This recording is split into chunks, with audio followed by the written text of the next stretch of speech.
जय जोहार, नमस्कार संगवारी हो। स्वागत है आप सभी का दैनिक छत्तीसगढ़ चैनल पर। दोस्तों, छत्तीसगढ़ प्रदेश की आज की जो भी महत्वपूर्ण खबरें निकल कर आ रही है, एक एक करके सभी महत्वपूर्ण बड़ी खबरों के बारे में हम आपको विस्तार से बताने वाले हैं। सबसे पहली बड़ी खबर आ रही है, जहां पर जुलाई से लेकर के नवंबर तक 5 माह का चावल निःशुल्क माध्यम से दिया जाएगा। छत्तीसगढ़ शासन की ओर से सीएम भूपेश बघेल ने इसका औपचारिक ऐलान कर दिया है। बता दें कि मुख्यमंत्री भूपेश बघेल ने कोरोना महामारी के चलते प्रदेश के गरीब परिवारों को एक बड़ी राहत देते हुए जुलाई से लेकर के नवंबर माह तक का चावल निःशुल्क प्रदान करने की घोषणा की है। वहीं प्रदेश के सभी बीपीएल राशन कार्ड धारकों को जुलाई से नवंबर तक 5 माह का चावल निःशुल्क माध्यम से दिया जाएगा। इसके साथ ही मुख्यमंत्री ने राज्य खाद्य सुरक्षा अधिनियम के तहत जारी सभी राशन कार्डों को पीएम गरीब कल्याण योजना के समकक्ष अतिरिक्त चावल देने की भी घोषणा की है। ऐसे में मुख्यमंत्री की इस घोषणा से प्रदेश के 67,90,987 राशन कार्ड धारकों को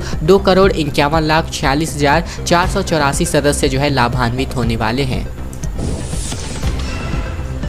12वीं की परीक्षा को रद्द करने की मांग उठाई गई है। वापस से राज्यपाल से मिलकर के भाजयुमों ने नेताओं ने परीक्षा पर एक बार फिर से विचार करने की मांग की है। कहा, आंसर शीट जमा करने के लिए यहाँ पर भीड़ जुट रही है, जिसकी वजह से संक्रमण का भी खतरा बढ़ता जा रहा है। दरअसल भारतीय जनता पार्टी के युवा मोर्चा के कार्यकर्ताओं ने मंगलवार को राज्यपाल से मुलाकात की है। राजधानी रायपुर में भाजयुमो का एक प्रतिनिधिमंडल प्रदेश अध्यक्ष अमित साहू की अगुवाई में राजभवन पहुंचे हुए थे। यहाँ पर उन्होंने राज्यपाल को ज्ञापन देकर के कहा कि छत्तीसगढ़ के लगभग 3 लाख विद्यार्थियों के स्वास्थ्य के मद्देनजर 12वीं की परीक्षा के विषय में पुनर्विचार करना चाहिए। वहीं उत्तर पुस्तिका जमा करने के नाम पर भीड़ जुटने की वजह से इस प्रक्रिया पर तत्काल रोक लगाने की मांग भी इन्होंने कर रखी है।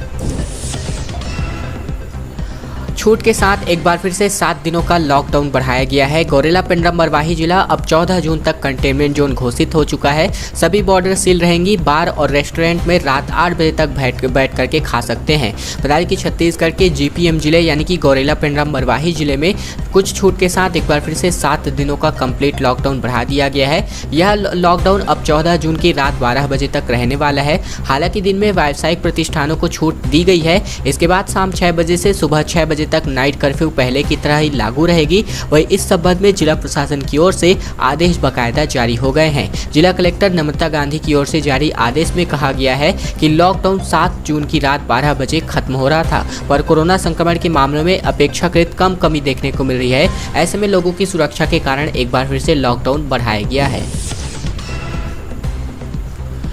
नया शिक्षा सत्र एक बार फिर से वापस से स्टार्ट होने वाला है। 16 जून से जो है एक बार फिर से नया शिक्षा सत्र स्टार्ट होगा, लेकिन सरकार का इस पर फैसला आ रहा है कि बच्चों को स्कूल नहीं बुलाएंगे, यानी कि कुल मिलाकर के अब बच्चे स्कूल फिलहाल नहीं जा पाएंगे। प्रदेश में 16 जून से नया शिक्षा सत्र प्रारंभ हो रहा है। ऐसे में शिक्षक व स्टाफ जो है स्कूल आ सकेंगे। वे शिक्षा सत्र से संबंधित प्रक्रिया पूरी करेंगे और बच्चों के एडमिशन और अन्य काम का निपटारा भी करेंगे, लेकिन बच्चों को अभी फिलहाल स्कूल नहीं बुलाया जाएगा। स्कूल खोलने के बारे में फिलहाल अभी कोई विचार नहीं चल रहा है। ऐसे में स्कूल शिक्षा मंत्री डॉक्टर प्रेमसाय सिंह टेकाम ने हमारी टीम से बातचीत करते हुए कहा कि जब तक कोविड की स्थिति पूरी तरीके से सामान्य नहीं हो जाती, तब तक किसी भी हालात में छात्रों को स्कूल नहीं बुलाया जाएगा। देश में अव्वल छत्तीसगढ़ और साथ ही साथ मनरेगा में वन अधिकार पट्टाधारी परिवारों को 100 दिनों का रोजगार देने में पहले स्थान पर है। सालाना लक्ष्य का 25% काम पूरा हो चुका है। दरअसल छत्तीसगढ़ चालू वित्तीय वर्ष 2021-22 में मनरेगा यानी कि महात्मा गांधी राष्ट्रीय ग्रामीण रोजगार गारंटी योजना अधिनियम के अंतर्गत वन अधिकार पट्टाधारी परिवारों को 100 दिनों का रोजगार देने में देश में पहले स्थान पर है। वित्तीय वर्ष के शुरुआती 2 महीनों अप्रैल और मई में यहाँ वन अधिकार पट्टाधारी 1681 परिवारों को कुल 100 दिनों का रोजगार दिया जा चुका है। सीएम भूपेश बघेल ने बालोद जिले और दुर्ग जिले को यहां पर बड़ी सौगात दी है। बता दें कि जिले के लगभग 400 करोड़ रुपए की सौगात अकेले बालोद जिले को दी गई है। इसके अलावा दुर्ग जिले में भी लगभग 325 करोड़ रुपए की सौगात दी गई है। वहीं 16 करोड़ की लागत से डौंडी लाहौरा में एकलव्य आदर्श विद्यालय बनने वाला है। मुख्यमंत्री भूपेश बघेल ने अपने निवास कार्यालय में आयोजित वर्चुअल कार्यक्रम के माध्यम से बीते दिन बालोद जिले को 399 करोड़ 32 लाख रुपए की लागत वाले विकास एवं निर्माण कार्यों की सौगात आती है, जिसमें 302 करोड़ 26 लाख रुपए की लागत वाले 131 कार्यों का भूमि पूजन, 97 करोड़ के लगभग 6 लाख रुपए की लागत वाले 66 कार्यों का लोकार्पण शामिल है। ऐसे में मुख्यमंत्री भूपेश बघेल ने इस मौके पर बालोद जिले और दुर्ग जिले वासियों को बधाई दी है और शुभकामनाएं भी दी है। ऐसे में मुख्यमंत्री ने बालोद जिलों में साथ ही साथ दुर्ग जिले में जिन कार्यों का लोकार्पण और भूमि पूजन किया, उनमें विभिन्न रूप से कई ऐसे यहाँ पर प्रोजेक्ट है वो यहाँ पर वर्क हो रहे हैं। सियासत और रोजगार को लेकर के खबर है। बता दें कि डॉक्टर रमन सिंह का कहना है कि डीएड संघ के अध्यक्ष हिरासत में है, जबकि कांग्रेस ने इसको पूरी तरीके से झूठ बताया है। शिक्षकों का कहना है कि पुलिस की धमकी से टालना पड़ा आंदोलन। बता दें कि मंगलवार को छत्तीसगढ़ के प्रशिक्षित डीएड बीएड संघ का रायपुर में धरना प्रदर्शन रैली का कार्यक्रम तय था, मगर ये नहीं हो सका। दरअसल सोमवार रात से खबर वायरल होने लगी कि इस संघ के प्रदेश अध्यक्ष दाऊद खान को पुलिस ने विरोध प्रदर्शन से पहले ही गिरफ्तार कर लिया है। वहीं प्रदेश के पूर्व सीएम डॉक्टर रमन सिंह ने अपने ट्विटर पर इस गिरफ्तारी का जिक्र भी किया है। सुबह इस मामले में खूब चर्चा हुई। कांग्रेस ने डॉक्टर रमन सिंह के दावे को झूठा बताया, मगर दूसरी तरफ डीएड बीएड संघ के लोगों ने ये बात कबूली कि पुलिस की धमकी की वजह से हमें आंदोलन स्थगित करना पड़ा। इसको लेकर के यहाँ पर ट्वीट भी जारी किया गया है यहाँ पर डॉक्टर रमन सिंह के द्वारा भी, और इसके जवाब में आईएनसी छत्तीसगढ़ ने भी यहाँ पर ट्वीट किया है। खैर दोस्तों, अगली बड़ी खबर की ओर बढ़ें उससे पहले हमारी एक छोटी सी प्रार्थना आप सभी से। वीडियो अगर आपको पसंद आ रहा होगा तो इस वीडियो के नीचे लाइक बटन है, जिसे दबा करके आपको इस वीडियो को लाइक कर देना है। लाल कलर के सब्सक्राइब बटन को भी दबा करके आपको इस चैनल को सब्सक्राइब कर लेना है। वही घंटी को दबा करके ऑल नोटिफिकेशन को भी आपको इनेबल कर लेना है, ताकि प्रतिदिन की जो भी महत्वपूर्ण खबरें हैं वो बिना किसी रुकावट के आप तक सीधे पहुंचती रहे। तो यह छोटा सा काम आप लोगों को जरूर से कर लेना है। एक बड़ी काम की खबर निकल कर आ रही है कि रायपुर एम्स में दोबारा से ओपीडी की सुविधा स्टार्ट हो चुकी है। दूसरी लहर की वजह से यहाँ पर एक रोक जो है लगाई जा चुकी थी, लेकिन चेकअप के लिए अब ऑनलाइन रजिस्ट्रेशन आप लोगों को करवाना पड़ सकता है। अखिल भारतीय आयुर्विज्ञान संस्थान यानी कि एम्स रायपुर में ओपीडी सेवा वापस से शुरू कर दी गई है। 7 जून को इसके पहले दिन 700 से ज़्यादा मरीज पहुंचे। एम्स की ओपीडी के लिए लोगों को ऑनलाइन रजिस्ट्रेशन करवाना होगा। जानकारी के मुताबिक हर दिन सुबह 9 बजे से दोपहर 1:30 बजे तक ब्रॉड स्पेशलिटी विभागों में अधिकतम 50 और सुपर स्पेशलिटी विभाग में अधिकतम 20 मरीज जो है चेकअप करवा सकते हैं। इस दौरान मरीज और परिजनों को कोविड-19 गाइडलाइंस का भी पालन करना अनिवार्य होगा, जैसे मास्क और सोशल डिस्टेंसिंग, इस प्रकार की नीति और नियम। छत्तीसगढ़ में लगातार कोरोना के मामले कम होते हुए दिखाई दे रहे हैं। वहीं 24 घंटे के दौरान 49,509 की जांच हुई है, जिनमें से सिर्फ 1285 लोग संक्रमित पाए गए हैं। वहीं 26 लोगों की मौत भी बीते 24 घंटे में बताई जा रही है। 3,119 लोग भी यहां पर स्वस्थ हुए हैं बीते 24 घंटे के दौरान। दरअसल छत्तीसगढ़ में अगर मैं बात करूं तो लगातार जो कोरोना के केसेस हैं अब कम होते हुए दिखाई दे रहे हैं। वहीं एक्टिव केसेस भी घट करके लगातार कम हो रहे हैं। बता दें कि अस्पताल से जो है डिस्चार्ज कर दिया गया है 3,119 लोगों को ठीक होने के बाद बीते 24 घंटे के दौरान। वहीं अब प्रदेश में 21,090 टोटल एक्टिव मरीज है, जिनका इलाज अस्पतालों और होम आइसोलेशन में किया जा रहा है।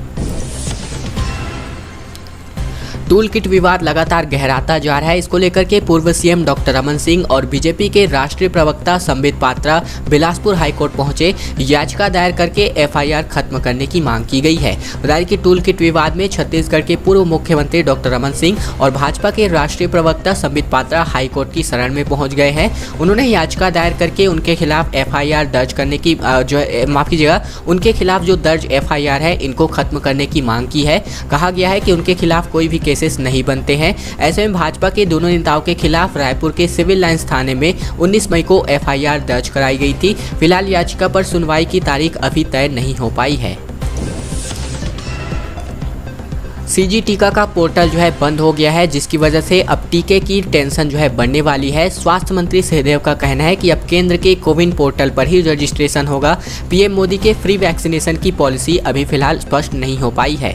प्रधानमंत्री मोदी की पूरे देश में फ्री वैक्सीन देने की घोषणा के बाद छत्तीसगढ़ में टीके को लेकर के टेंशन अब और भी बढ़ सकती है। स्वास्थ्य मंत्री ने कहा है कि अब प्रदेश में सीजी टीका पोर्टल बंद कर दिया जाएगा। अब प्रदेश में जो भी टीकाकरण होगा वो केंद्र सरकार के बने पोर्टल कोविन पोर्टल पर ही रजिस्ट्रेशन के आधार पर होगा। ऐसे में तकनीकी रूप से अब ऐसा इसलिए किया जा रहा है कि केंद्र सरकार ने पूरे देश में फ्री टीके देने का ऐलान कर दिया है। तब तक चूंकि 18 से 44 एज ग्रुप के लिए प्रदेश की कांग्रेस सरकार टीका खरीद रही थी, इसलिए यहां टीकाकरण के लिए एक अलग पोर्टल बनाया गया था। ऐसा करने वाला छत्तीसगढ़ चुनिंदा राज्यों में से एक था। हाथियों के उत्पात का वीडियो जो है आप देख सकते हैं। कांकेर में गजदल का आतंक देखने को मिला है। गांव में घुसकर मकान फसल सब तबाह कर दिया। डर के मारे ग्रामीण भूखे पेट पानी की टंकी में चढ़े रहे। दरअसल छत्तीसगढ़ में एक बार फिर से गजदल का आतंक देखने को मिल रहा है। इस बार प्रदेश के कांकेर जिले में 22 हाथियों ने जमकर के उत्पात मचाया, जिसका वीडियो भी अब सामने आ गया है। यहाँ रविवार रात हाथियों का दल भानबेड़ा के आमापारा गाँव में घुस गया, जिसके बाद से ग्रामीणों में दहशत फैल गई और बचने के लिए इधर उधर भागने लगे। लेकिन गजदल का आतंक नहीं रुका। हाथियों ने गांव के घरों और बाड़ियों को पूरी तरीके से तबाह कर दिया। इसके बाद से ये दल जैसे ही गांव के कोड़ो पोरो पहुंचे तो लोग डर के मारे घर छोड़ करके सरकारी भवनों की छत और पानी टंकी में चढ़ गए। इतना ही नहीं, लोग डर के मारे पूरी रात जागते रहे। कुछ लोग रात भर भूखे भी रहे। आखिरकार गजदल सुबह गाँव छोड़ करके पास की पहाड़ी में चले गए। सिलगेर में गोली के बाद यहां पर बोली डिप्लोमेसी सामने आ रही है। मुख्यमंत्री के पास सामाजिक कार्यकर्ताओं का दल पहुंचा हुआ था, जिनका कहना है कि सिलगेर के ग्रामीण मिलना चाहते हैं और सीएम इस पर कहना है कि ठीक है। बता दें कि मंगलवार को मुख्यमंत्री भूपेश बघेल से मिलने बस्तर से कुछ सामाजिक कार्यकर्ता पहुंचे हुए थे। मुद्दा सिलगेर में चल रहा ग्रामीणों का आंदोलन का था। ऐसे में प्रतिनिधिमंडल के बस्तर से आने की खबर सुनकर नक्सल ऑपरेशन के चीफ अशोक जुनेजा भी इस मीटिंग में मौजूद रहे। बंद कमरे में तकरीबन 30 से लेकर के 45 मिनट तक चली इस चर्चा में ग्रामीणों के हफ्ते से जारी आंदोलन और वहां पुलिस की गोली से हुई लोगों की मौत और फोर्स के कैंप की वजह से ग्रामीणों को आ रही दिक्कतों पर पूरी तरीके से बात की गई। पूरी चर्चा के दौरान मुख्यमंत्री सिलगेर पर बातचीत के जरिए हल निकालने के मूड में नजर आए। WHO की एक गाइडलाइन जारी की गई है, जिसमें 1000 बच्चों पर न्यूनतम एक डॉक्टर होना चाहिए जिले भर में। लेकिन यहाँ पर एक ऐसी रिपोर्ट हम आपके लिए लेकर आए हैं, जिसके अनुसार अगर मैं बात करूँ तो 3,75,000 लोगों के लिए, यानी कि 3,75,000 बच्चों के लिए सिर्फ 4 ही डॉक्टर यहाँ पर अवेलेबल हैं। बता दें कि तीसरी लहर की आशंका, लेकिन डॉक्टर अभी तक प्रशिक्षित नहीं हो पाए हैं। बता दें कि कोरोना महामारी की दूसरी लहर अभी खत्म नहीं हुई है, लेकिन तीसरी लहर की चर्चाएं शुरू हो गई हैं। तीसरी लहर कब आएगी इसका अंदाजा नहीं लगाया जा सकता। डॉक्टरों के अनुसार इस लहर से निपटने के लिए मैन पावर एक बड़ा अहम रोल अदा कर सकता है। कोरोना महामारी जिस वक्त शुरुआत हुई तब उसके लिए सबके लिए एक अनोखा अनुभव था, सबके लिए एक बड़ी चुनौती थी। पहली लहर में मास्क, सैनिटाइजर आदि की किल्लत देखने को मिली। दूसरी लहर में ऑक्सीजन सिलेंडर, अस्पतालों में बेड की भारी किल्लत हुई और अब तीसरी लहर में डॉक्टरों की किल्लत के जो भी अनुमान है वो लगाए गए हैं।